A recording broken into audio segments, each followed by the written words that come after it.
They are champions of England officially. We can no longer banter them. And I've always said this, if all Arsenal fans were like Dan Potts, we probably would love Arsenal and they'd be our second team. But they aren't all like Dan Potts. He's a one in a million. And we are lucky to be joined by him as we speak about all things Arsenal in regards to their transfers, what they've done so far, and what they plan to do between now and the end of the window. People, sit back, relax, and let's get into this. The main free back up in your screen. Real ones know this the place to be. This is Kop-ish. Dan Potts, my bro. How you doing, brother? I'm really well, man. Thanks for the intro, bro. Much for the love. And yeah, I appreciate you guys smashing it over here. You, Drifty, and Matt, keep doing what you're doing. And I'm pleased to talk Arsenal on here, man, because it's not always you do that, bro, because you get people like Hooks and Guna Lee jumping on, and it's a struggle, bro. Do you know what I'm saying? So, yeah, look, I love them too, and I will always love them too. But if I was a United or Liverpool fan, I wouldn't love them too. So I hear you, bro. But yeah, no, pleasure to be on, man. Thanks for having me. Nah, thanks for coming on the channel, man. I always say this. I love Hooks. I love Lee. They are the most insufferable Arsenal fans I know in my life. But you are very different to them. And up until you even clinched the title, you were still being like, guys, let's stay reserved and everything. And then rightly so, you celebrated. And you've been someone who's always been on the side of let's wait until something happens before we go crazy. And I think it's done well for you. You have a fantastic channel. And as I said, you're one of the Arsenal supporters that I think all rival fans tolerate and love. So you did something right, bro.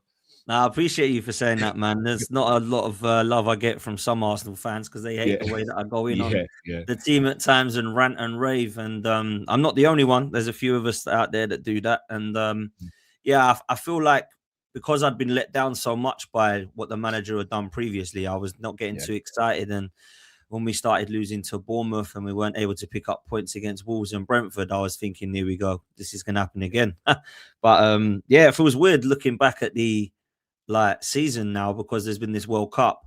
I think if I'm honest, rival fans have had a good summer because they've had the World Cup to look at. If we would have had like no World Cup, like last year when when you won it, it was like, let's drag this out, bro. And then you've got Isak and you've got all this, and it's like, this is actually even insufferable for me, man. So yeah, I was looking forward to having it a bit longer, but I can hold one of these again now, man. It's been too long, bro. It's been too long, man. 22 years, a long time, bro.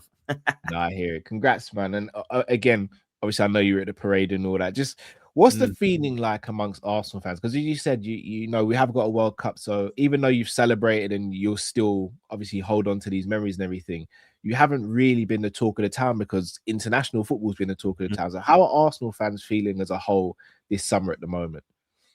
Well, I think there's a section of our fans that divide themselves into the categories of we're the best and we always have been the best. And you've got that side, like the Igals and the Hooks and people like that, we don't need to touch this squad. We're going to dominate now, 6 years, 7 years. You've got 6 more to catch up with you, 6 more.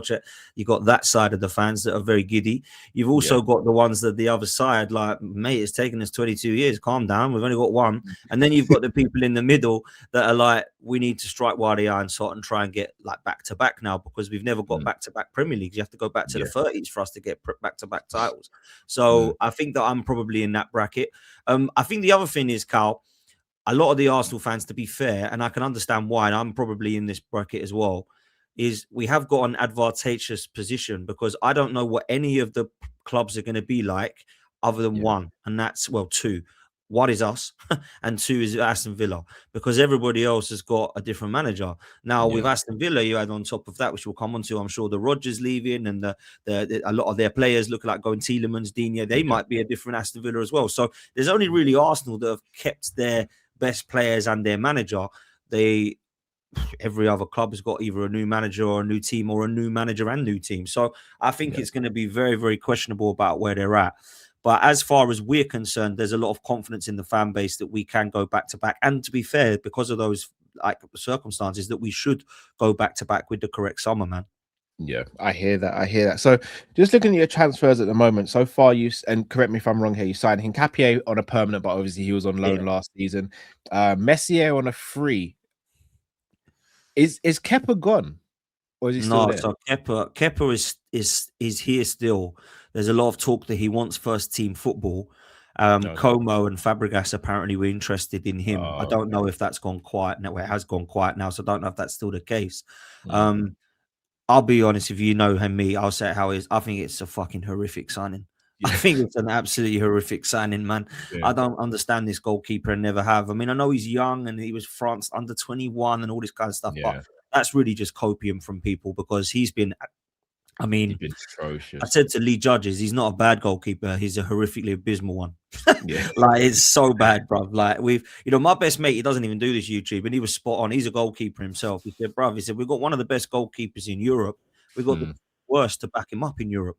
Like, yeah, well, I didn't want Kepa, and I've fallen out of a lot of Arsenal fans, but he's great business. He's good backup. He had a good season at Bournemouth. I have never rated this guy, Cal. Like, yeah, same. 6-7 years, I was bantering Chelsea for spending 75 million on a flop.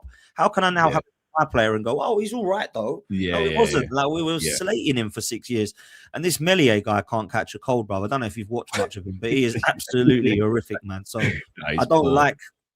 I'm now in a scenario of David Raya needs to be wrapped in cotton wool because if we are trying to win something domestically, like a domestic cup with one of them goalkeepers, we've just made it very hard for ourselves because we saw what happened in the Carabao Cup with Kepa. Yeah, Now we've got this guy. So look, if he's going to come in as third choice, I don't really care, Cal. It's like whatever. yeah, yeah, Like if the yeah, yeah, goalkeeping coach thinks he can work and try and improve him as a third choice, fine by me. But really and truly, I would have just promoted Thomas Setford to second choice and just a bit like what you've done. Like you've got that Freddie Woodman guy, right? Who yeah, is yeah, your third choice keeper. yeah, You don't really care. You don't really love him, don't really hate him, but his third choice, yeah, who yeah. cares? I think if that's Melia, calm. If he's going to be our domestic cup goalkeeper, I've got problems, bruv. So we'll see what happens with Kepa, man. Has Stepford not been promoted to the team, or he has? Has he been He's sent going out? out on loan, it seems. Oh, He's okay, going out on loan to a Premier League club or to a Championship club just to get first team football. There's a lot of makes talk sense. about he's being highly rated. He come from Ajax, but he's British and all this kind of stuff. But I haven't seen enough of him. But if he's that highly rated, I can tell you he's no worse than Kepa or Melier. So I'd rather Yeah, just put him as second choice. I don't know if you feel the same. It might be different with Liverpool because you've got two quality goalkeepers. But I look yeah, at the scenario of a backup goalkeeper and think I would rather the backup goalkeeper be one of two things: the youngster who gets a chance if the Raya gets injured, yeah. or is a An Jan experience. Sommer that comes in at Yeah, 38, 39. It's like, I'm just here if things go wrong. I yeah, don't yeah, want these crap goalkeepers backing my number one up. And I would play Raya this season just for every competition. And if he needs a rest or a break or a suspension, you bring in the young kid for that one yeah, game. That's it. I don't believe in this. Let's get a crap goalkeeper who's probably not good enough to win us anything, but we've got to give him all the cup games. Why? yeah, You're yeah. just down. You're just putting yourself in a ship. Like you wouldn't go into a cup final and go, "Ah, I like Timber, but I'm gonna play the crap right back." Like Yeah, you yeah, wouldn't do that, would you? You like you want to win the game. So why are you yeah, doing it with your goalkeeper? Do you know what I'm saying? yeah, Like you wouldn't go into that and go, "Oh, Mo Salah, kind of need him to win that." But I think we'll play, that Darwin Nunez on the right wing for this yeah. final in the Champions League. Why would you do that? You wouldn't. You No, you just. wouldn't. I don't get it personally. I don't get it. Yeah, I'm with you on that. So far you've sold Carhine, Kivior. I didn't even realize we're still on the books. You got decent Yeah. money from him. You got like 17 million euros, and then Trossard. How do you feel Mm. about the Trossard sell? Because from the outside looking in, RIP to Jota, I always saw him as your Mm. Jota. Yeah. Like that player could be clutch. He could play left. He could play centrally. Always had a moment in him. Whether you start him or you bring him off the bench, he can be just as impactful. How are you feeling about losing Trossard? Yeah, he was Diogo Jota, bruv. He was. There's only really one or two players I can compare him to. Freddie Ljungberg is another one in terms of his movement and his clutch moments. He's very, very similar to him. And I don't mind him going. I need to see who's coming in, though, because if we're going to have Martinelli and Trossard and our left side is now going to be Martinelli and Solis, then I'm not too happy. But if our left-hand side is going to be someone elite and a Martinelli and Solis, or one of those, because it looks like Martinelli could be for sale, but we'll come on to that. Solis is obviously coming to be bought in from him. Trossard leaving, I'll be real with you. I think people will be surprised at how many goals he's scored for us in the last, since he's come to Arsenal. He scored against all of the big six. He scored massive moments in Champions League games. He scored moments in Premier League games, which meant something. Whether we went on to win those games or not we did in the last one he scored against West Ham away. That goal won us the title. Let's be real. So he's clutch, man. And there's only Saka that scored more goals since Arteta's took over. So I think when you look at the goal scoring ability of Trossard, people sometimes look and think, oh, he's that squad player who comes on and annoys teams sometimes. I think he's a lot more than that. I think it's disrespectful to say that because he was one of our best attackers last year. And that wasn't hard, Cal, to be fair, because we didn't really have an attack last year that was amazing.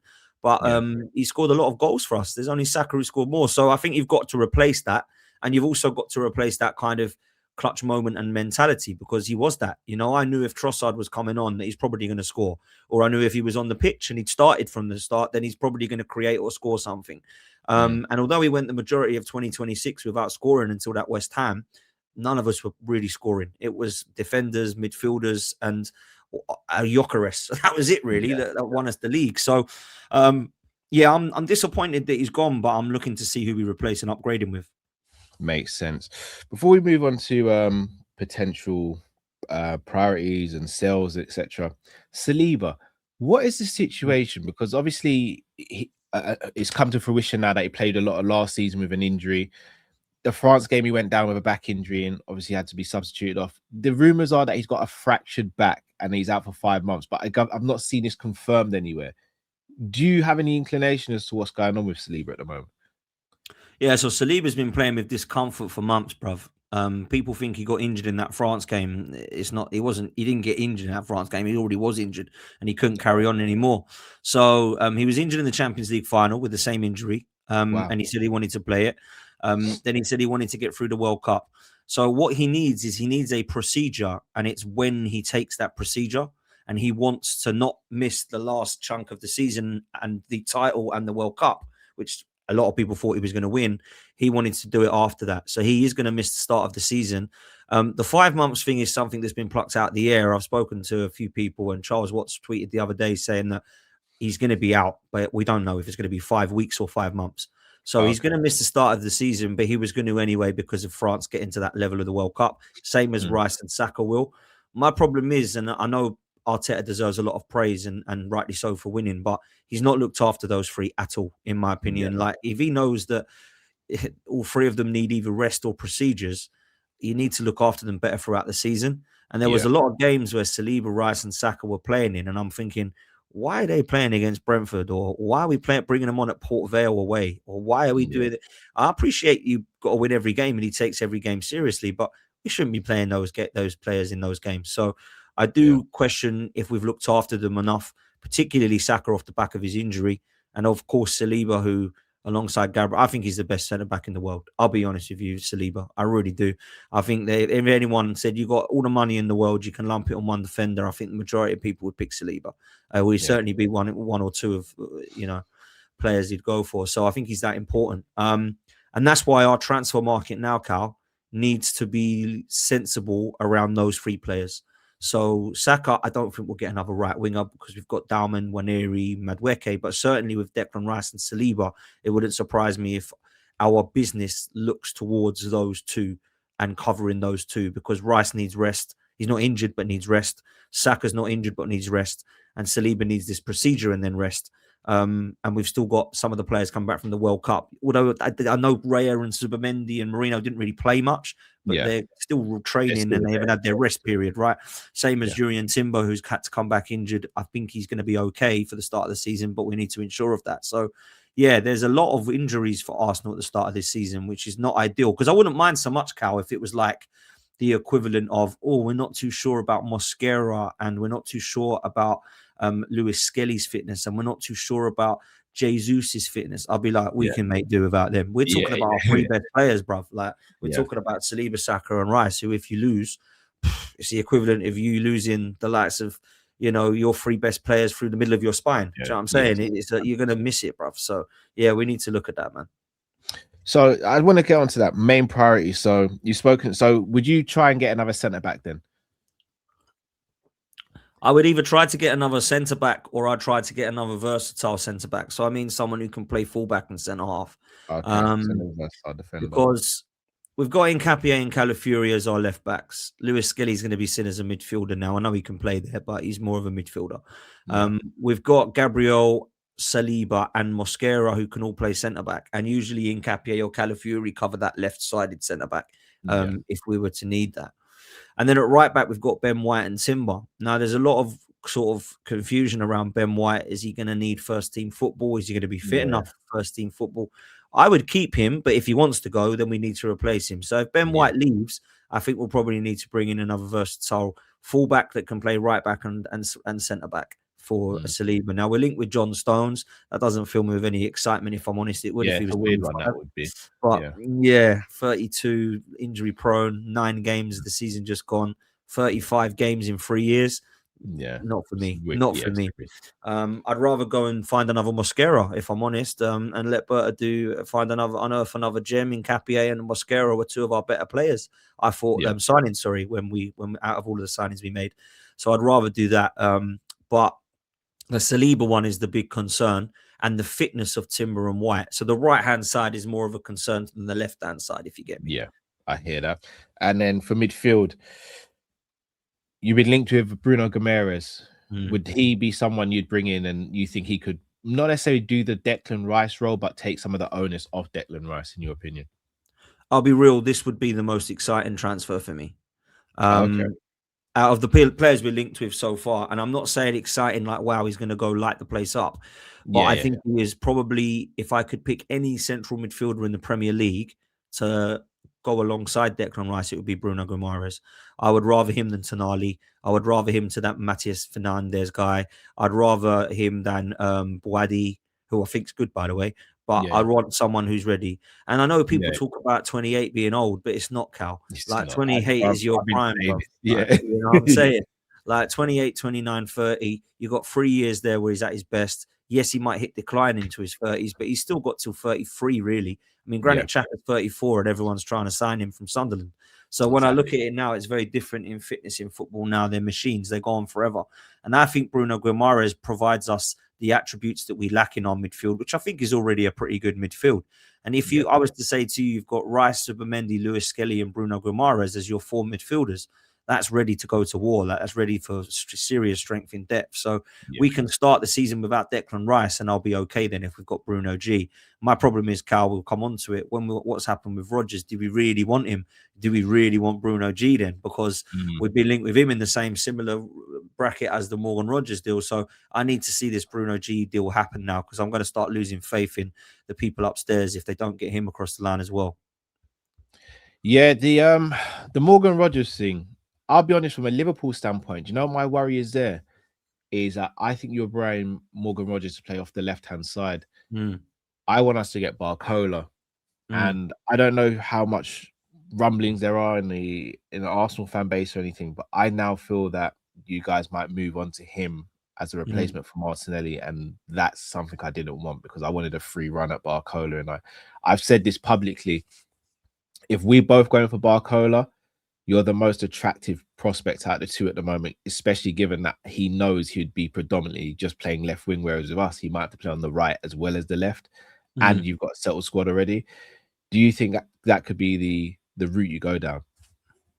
Yeah, so I'll talk from my perspective, and I'll talk from an Arsenal perspective. I'll talk from my perspective first. He's not actually one I would want. I'll be real. I don't think he's a bad player. I just don't feel like he's a huge elite wow that is a needle mover signing, and I think he's a good player. Mons has been saying this as well. Me and Mons went back and forth with this. Really? He doesn't. I like him, Cal. I do like him. He scored goals in League One. Of course, I like him. Yeah. But if I'm losing to PSG in a Champions League final, and I'm saying we got to be that, do I really want the one they don't want, or do I want the one they really want? So I'm looking at that, and I'm looking at the Champions League final, and I'm thinking, let me look at the players that I would love there, and I would take any single one of them other than him. And the reason I wouldn't take him is because in the Champions League final, that guy goes through one-on-one and does what Martinelli does. He misses. So I don't want someone who's just another little bit better than a Martinelli. I want someone who's like, Martinelli, you were all right for us, but I'm sorry, man, you've got to go because this guy's here now. And I don't know that Barcola moves the needle to that level. And I also don't know that if I'm going to whack 120 million, apparently he's more than Rodgers.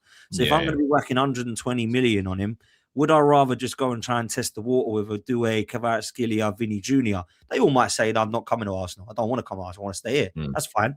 But I'd rather my club have the ambition to try, to say, look, Vinny, you got 1 year on left on your deal. Are you serious about leaving here, or are you just fucking around to try and get another contract around Madrid? Yeah. Because if you are, it's calm, but I'm going to whack 150 down to test the water. Rodrigo, I would have done that with. Obviously, he's injured at the moment, so I wouldn't go for him. Doué, I would do that with. Barcola's the one that I'm like, I'll take him, but I'd rather have one of those names. And you're probably the same, to be fair. 100%. There are other players on the left-hand side that we're linked with, but they don't fill me with anything exciting. Rashford, I don't want Rashford. I don't want Leao. I don't particularly want Nico Williams, although I thought he did well the other night. I think the only one I would take, and he's not as good as, he's probably not even a level proven as Barcola even, but I like Kenan Yildiz. I do like Kenan Yildiz at Juventus, and I think he'd be gettable because of where Juventus are as their position. Now, the problem you've got is, Cal, the market and the money. Everyone's 100 million. Like everyone. They're not worth it, but they are. I don't really want to pay £120 for a shirt. I don't really want to pay $2,000 for a season ticket, but I will, because that's the value of it, right? So I feel like now you've got to do that. And I don't think Barcola is worth 120 million. I think he's probably worth about 70 or 80. Likewise, Morgan Rogers was, but unfortunately, then everything's now 50 million pound more.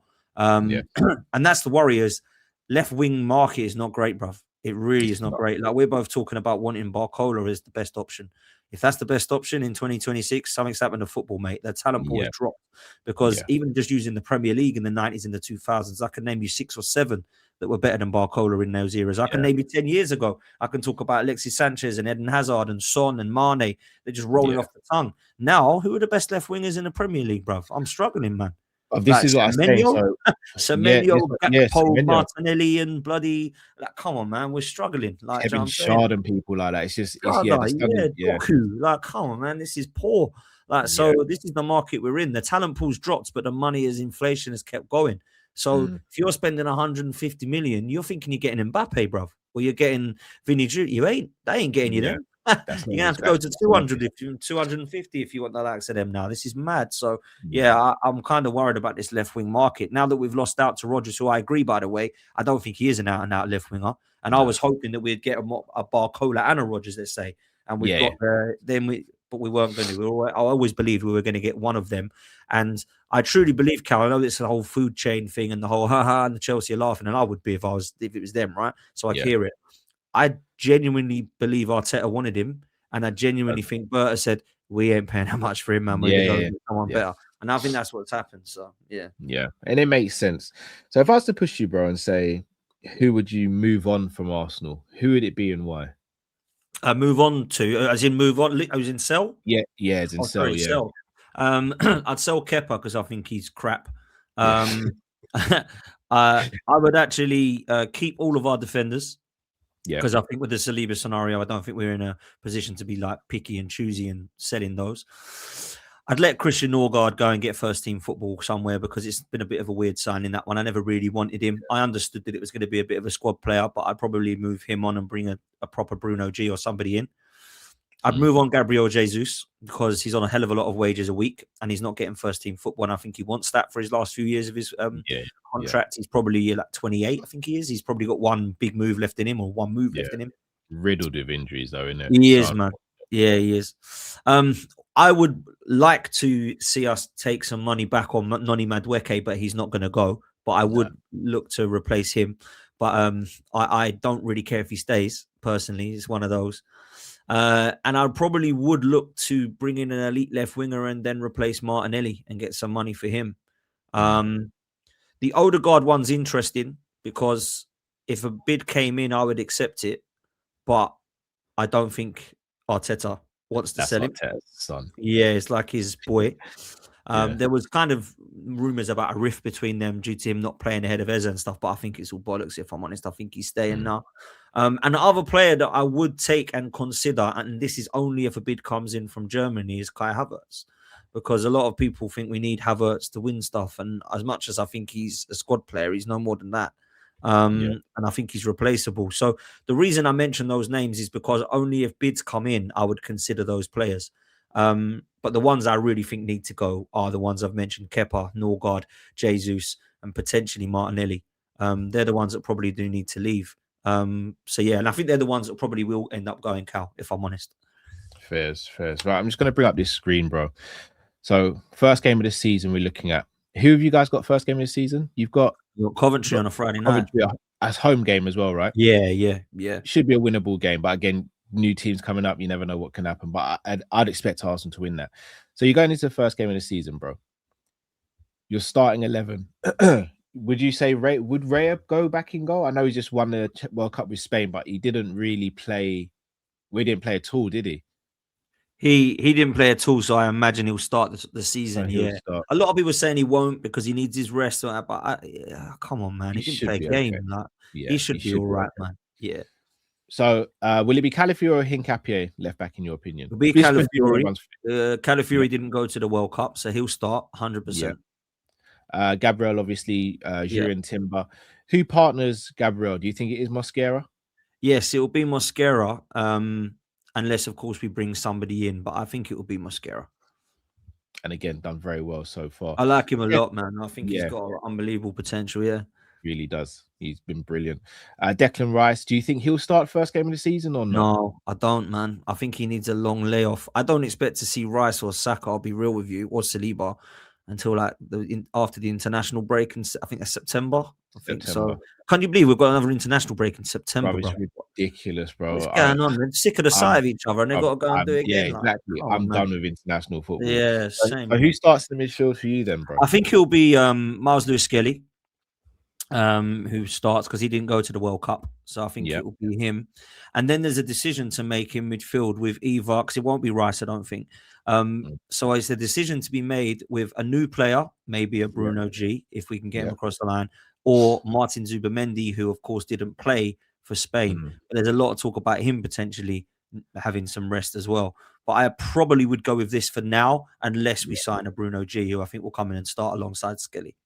What's your thoughts on Zubamendi? Because I think he started last season really well, and then it kind of felt like he just fell by the wayside. Could that just be first season Premier League, just acclimatized into the league, or do you think teams have kind of figured him out and he's made it more difficult for him to play his game?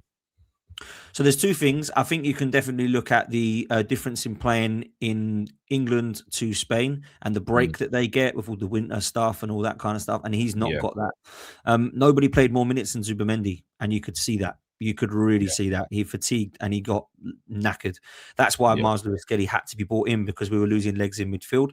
I love everything about Zubamendi. The only question mark I have is off the ball defensively, and it's not as good. Like on the ball, he's wonderful. He's got line breaking passes. He's very good to keep the ball moving. He's got good tempo and balance.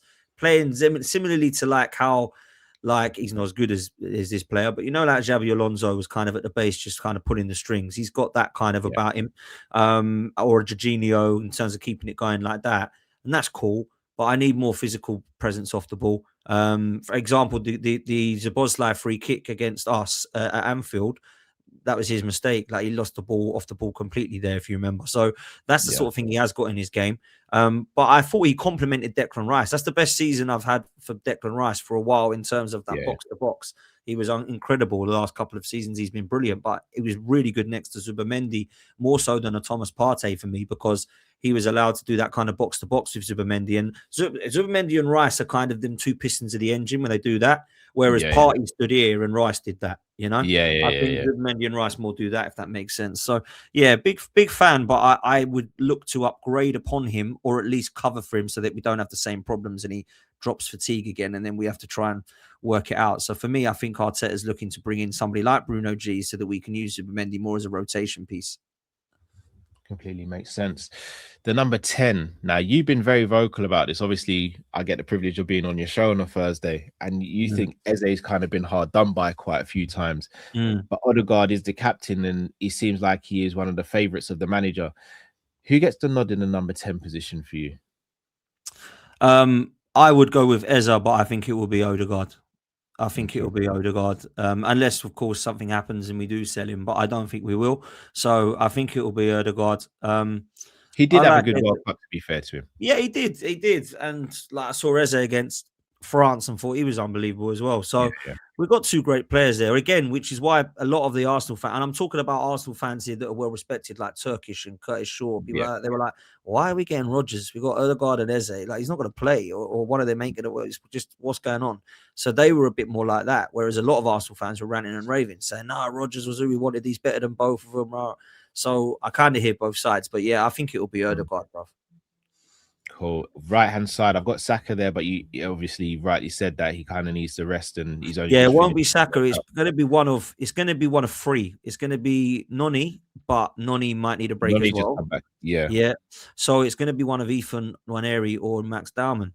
And Ethan Nwaneri, there's a lot of talk about him potentially either going out on loan or actually being sold because of his lack of first team. So we'll put Dowman in because I think he actually might start from the off. I know he's 17 or 16, 17, but he's the one who I think probably will. He's not at the World Cup, has he? So I think it will probably be Dowman, if I'm honest. Ethan Nwaneri, just wanted to speak about him quickly because Liverpool were loosely linked with him, and our search for a right winger goes on now. I more see Ethan Nwaneri as a 10 who can play on the right rather than a right winger who can play in the 10. How important is it for you that Arsenal do hang on to him, or do you think that he might just need to go just for his career development? So I have a bit of an attachment to Ethan just because I've had the pleasure of speaking to members of his family and stuff, and I think he's going to be a world-class talent. Like, I think he's going to go right to the top, or he has the potential to be. Right, there's no reason why in 5-6 years' time we're looking at Ethan and speaking about him being one of the best in his position in the league. Right, but I don't think the work off the ball is something that Arteta is a fan of, or the lack of work off the ball is something that Arteta has been a fan of, and he does need to improve that. And I think he knows he probably needs to improve that. He's a young kid. But there ain't many 17-year-olds that scored 10 goals in their first season for Arsenal, if you go back in history, and he was one of them, right? And if you look at the future of England with Max Dowman, Ethan Nwaneri, and Rio, that's a front three right there. That's your left winger, your right winger, and your attacking 10. So when people say, "Oh, who we got when everyone leaves?" Well, there's 3 players that are coming straight in the next few years, right? So be excited, England. That's what I will say. Don't be too excited about Liam de Crap being after Kane, but definitely be excited about the other 3, right? Because they're exceptional ballers. So I'd like to keep Ethan Nwaneri, and my dream would be for him to go to a Leeds, Bournemouth, or Brentford on loan. And then we see what he does in the Prem, and then we get him back. But there's a lot of talk about him potentially leaving permanently and going and getting first-team football elsewhere and trying to revive his career. And Chelsea's being mentioned. I would hate that. I would absolutely hate that. I really would. That would make sense for him. It wouldn't make sense, nah. So I hope his brother's just signed with us permanently. He's only 16, his brother, or 15. I think 15. Emerson, yeah. He's now signed with us because there was talk about them both going.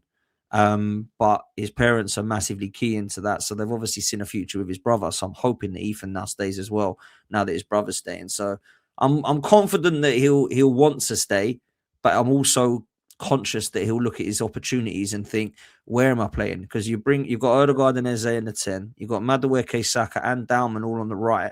That's 5 players I've got to try and get ahead. Where do I fit in? So I understand it from Ethan's point of view as well, because he's a great player. Didn't work out for him at Marseille either. I think it was De Zerbi it did, and then he left, and the manager just fell out of him, didn't really want him to play. So I was like, oh, that's a shame. But that's why I want a loan deal in the Premier League, where I think he'll play. Let's just say he goes to Bournemouth if they lose a couple of their players. I think he'd be brilliant, someone like that, or Leeds that play nice football. So that's what I want with Ethan, man. We'll see what happens there. And then for the left wing, as of right now, it's Solis or Martinelli. I think you will get a left winger before the season starts, but just assuming you don't, who do you go with, Solis or Martinelli? So I think it will probably be Martinelli if he's still here, and if he is sold, it will be that Solis, because I don't think the elite left winger comes in now. I think he comes in later. So I think when we sign him, he won't be fit enough to play against Coventry, if whoever that guy is going to be. So we'll put in Martinelli for now because he's obviously still here. But if he does go. There's no interest, by the way, in Martinelli. But if he does go, then it will be Solis. And how looking at this starting 11 again, Coventry, no disrespect to them, but it's a game you expect to win, especially at the Emirates. Looking at starting 11, how confident are you going into that game essentially? Yeah, I mean, I'm glad it's Coventry at home and not Man United away like last year, because it'd Yeah, be yeah, difficult, right? But then you've got to imagine that we aren't the only team that are putting this 11 out. There's going to be a lot of teams in the first few games that are going to be similar to this, right? yes, So indeed. I imagine most of the top 6 are going to probably have had players at the World Cup, so they're going to be putting in similar sides like this. It's a strong side still. I mean, the back line's very, very good. In midfield, I think we can control it. I think they actually complement each other, both of those. And then we've got a front three that's a little bit hit and miss. You've got a youngster, you've got a player who needs to prove himself, you've got a player who should be showing some captain qualities, but has a big season ahead of him. And of course, you've got Gyökeres, who I still think Havertz has got a chance to start in this game, by the way, because he loves Yeah, him. yeah, However, I think Gyökeres does need to, and it'll be his old club, believe it or not. Victor Gyökeres he used to play for yeah, Coventry. did. So yeah, I like Gyökeres. I do. I think he's had an okay first season. And what I will say is with Gyökeres quickly, if we was to change our style of play to go a little bit more aggressive and a little bit more front foot and attacking, which is what we want to see, like take the handbrake off type thing. In every Yeah, game we did that, Cal, Gyökeres scored at least one. yeah. He So looked when I good. look at the goal, when we beat Tottenham's by 4s and Leeds by 4s and 5s, whenever we did like 3, 4, or 5, Gyökeres scored in every single one. So I think if we're Yeah, playing more attacking and taking handbrake off, Gyökeres will have a good season. If we go back to what we've seen, he's going to have a similar season. He'll get about 15, 20 again. So yeah, yeah. that's where I'm at. I hear it. Well, Dan, bro, I've appreciated this, man. Nice little one-to-one catch up. Tell All the good, people where bro. they can find and support you, please, brother. Love, bro. Football's 12th man. Shows every day, usually panel shows, sometimes on my own, talking Arsenal or other football topics. You'll see Cal on there every Thursday as well. So yeah, man, come and show some love, man. Appreciate you having me on as well, man. Nah, thank you, man. As I said, that Thursday show is one of my favorite shows of the week, hands It's down. fun. I genuinely think it's one of the best shows on football YouTube as well. And Thanks, yeah, as I man. said, man, always a pleasure working with you, man. One of the best in the game, and genuinely hope for even more success for you, man. So keep smashing it. Obviously, off the pitch, on the pitch, I need Liverpool to start stepping back up again. So you know how that goes, but Bro, nah. I think you have a good summer. Trust Iriola for a few months. I think it might be rocky, like it was when he was Yeah, at Bournemouth.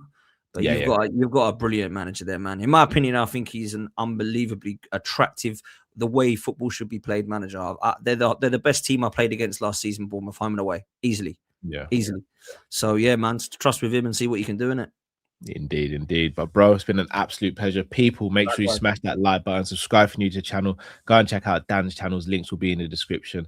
Until we see you again, stay safe, stay blessed. With Kopish, we're out, people. Take care.